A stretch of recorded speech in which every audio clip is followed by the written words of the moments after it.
it's very critical to understand the programs that you put into your mind. Now, each program in your mind is designed to fit a certain purpose.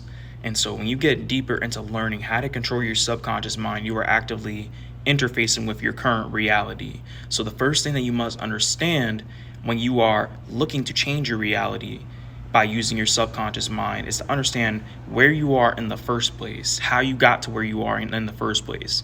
You need to understand how certain programs, how certain entities you've created based off of your thoughts and your feelings and your emotions, how they've all come together to create one consensus for the general reality that you're living. Because everything that is in your life, from your job to the person that you're dating or you're married to and your friends around you, all of that is projected from your mind. All of that is projected from whatever frequency that you've kept yourself on. So the question that you must ask yourself is, what programs have I been consistently putting in place to do this? And the easiest way to understand this, so it doesn't sound like I'm speaking Chinese to you, is to think about addiction, or to think about things that make you feel comfortable. Things that make you feel comfortable could be anything from smoking weed to watching TV for hours on end, or drinking alcohol, whatever the case may be. And it doesn't have to be an addiction, but it can be a bad habit. So what you're doing when you're constantly doing these things is you're creating something that you are looking to for comfort. You are placing a certain energy into it so that it brings you a certain result.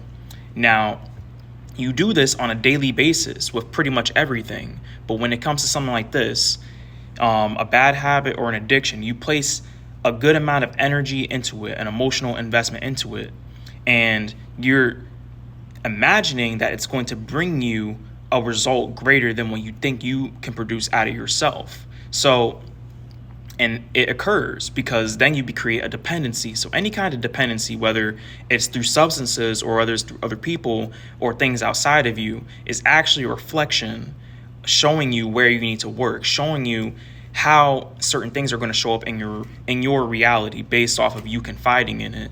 And so the same way that you can go ahead and do this to anything that you can get addicted to or get dependent on is the same thing that you can do for greater things. You can do this with money. You can do this with creating absolutely anything you could possibly ever think of. So you control your reality for good purposes in the same way. You just have to place that same investment, that same mental and emotional investment into something that's going to benefit you.